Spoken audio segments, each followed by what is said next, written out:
le cadre de l'émission Zone scolaire, on s'entretient avec la directrice adjointe au pavillon Damas Boulanger, Madame Lisa Bergeron. Bonjour, Madame Bergeron. Bonjour.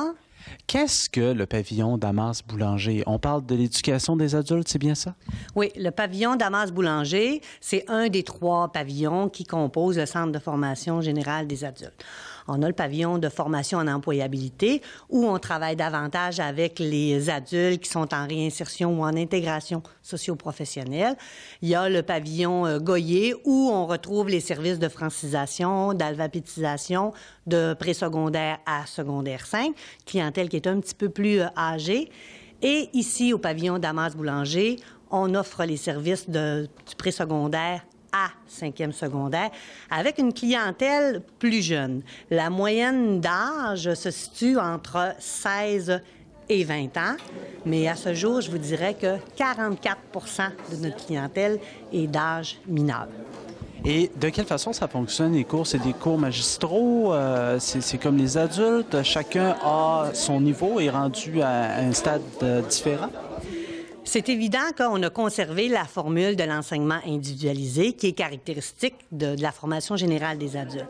À l'exception que, depuis quelques années, on s'est rendu compte avec la clientèle qui rajeunissait qu'on avait besoin de faire différent, de varier nos pratiques, d'offrir une approche qui était différente. Donc oui, il y a encore de l'enseignement individualisé la grande majorité du temps, sauf qu'on a créé ce qu'on appelle nos groupes persévérance et réussite.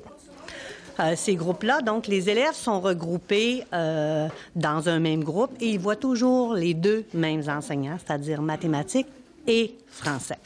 Les élèves qui doivent faire de l'anglais vont temporairement sortir du groupe et l'anglais, ici, se donne de façon intensive à 21 heures semaine. Donc, dans les groupes persévérance, parce qu'on s'est rendu compte que nos élèves, ce qu'ils aiment, c'est avoir un bon suivi. Ils aiment appartenir à un groupe. Ils aiment aussi que leurs enseignants soient près d'eux autres, pas qu'ils les guettent, mais qu'ils leur donnent un suivi, un accompagnement personnalisé. Donc, c'est ce que les groupes persévérance et réussite permettent de faire. On a même modifié la grille horaire pour la mise en place de ces groupes-là. Donc, l'horaire est divisé à peu près à moitié du temps, une période de mathématiques et une période de français. Et ce sont toujours les 2 mêmes enseignants qui enseignent au même groupe d'élèves. On a ajouté aussi ce qu'on appelle nos périodes de tandem. Donc, à quelques reprises durant la semaine, les enseignants de français et de maths, donc les 2 tuteurs, se retrouvent dans la même classe pour donner un accompagnement soit plus personnalisé à certains élèves qui en ont besoin, ou encore de faire des activités de groupe, faire des activités pédagogiques. Donc, ça permet de créer des liens, de développer davantage le sentiment d'appartenance. Et on sait que quand le sentiment d'appartenance est davantage développé, la motivation et la réussite généralement s'inscrivent au profil de l'élève. Lorsqu'un élève s'inscrit ici, de quelle façon est-ce qu'on le prend en charge?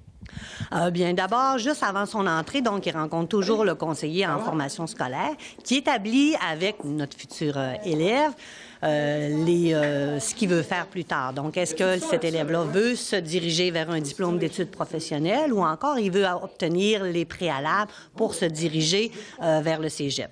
Donc, à partir après avoir fait cet inventaire-là, donc l'élève ici est toujours accueilli par notre personne qui est à l'aide personnelle et à l'encadrement, Isabelle, qui accueille personnellement chacun des élèves. Donc, l'élève est accompagné, on lui présente tous les règlements de l'école, comment ça fonctionne, on lui fait visiter l'école aussi, rencontrer ses enseignants et d'ailleurs, il y a des entrées à tous les lundis et le lundi matin, les 2 enseignants se retrouvent toujours dans la même classe, justement pour permettre cet accueil-là, pour pas que l'élève arrive et qui connaissent personne. Et souvent, l'élève va décrocher dans les premiers jours de son entrée. Donc, c'est important que tout de suite, il soit pris en charge et qu'on l'accompagne dans sa démarche pour qu'il reste avec nous le temps de sa formation. Donc, il y a un bon suivi, là. C'est ce qu'on comprend dans votre façon de faire ici. Le suivi auprès des parents, est-ce que c'est quand même assez rigoureux? Oui, parce que, comme je vous dirais, 44 de notre clientèle présentement a moins de 18 ans. Donc, il y a toujours, c'est sûr, le même système qu'au secteur des jeunes, c'est-à-dire l'appel automatisé. Mais tous les lundis après-midi, les tuteurs se rencontrent pour soit rencontrer des élèves, soit rencontrer les divers intervenants qui gravitent autour des élèves, mais aussi pour contacter les parents, pour intervenir rapidement. Plus on intervient tôt, plus on a des résultats. Cette année encore, on l'avait fait l'année dernière et on avait commencé l'année d'avant, la rencontre des parents.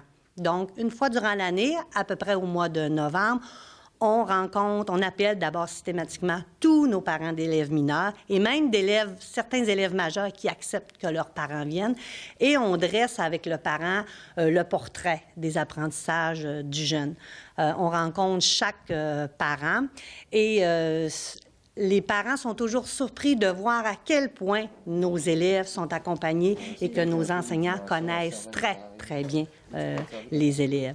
Et ce qui est plaisant aussi, c'est quand les élèves reviennent le lendemain, ils sont fiers parce que chaque enseignant, chaque tuteur s'assure de trouver ce qui fonctionne bien avec l'élève, ce qu'il y a de positif, ce qu'il y a d'intéressant avec cet élève-là. Parce qu'on travaille, ce sont des élèves qui, pour la plupart, n'ont pas fonctionné au secteur des jeunes parce qu'il y avait des problèmes de comportement ou encore des difficultés importantes d'apprentissage. Bien, ici, souvent, on repart à neuf avec ces élèves-là et on essaie de miser sur ce qui fonctionne, ce qui est bien pour eux.